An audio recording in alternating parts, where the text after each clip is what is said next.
सोलापूर जिल्ह्यातील ऊस उत्पादक शेतकऱ्यांसाठी एक महत्त्वाची बातमी समोर आली आहे।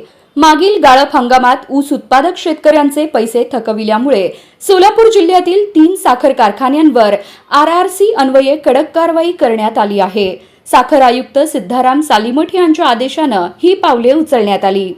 सोलापूर जिल्ह्यातील सिद्धेश्वर साखर कारखाना, कुमठे, आवताडे शुगर मंगळवेढा आणि वसंतराव काळे सहकारी साखर कारखाना पंढरपूर या 3 कारखान्यांचा समावेश आहे।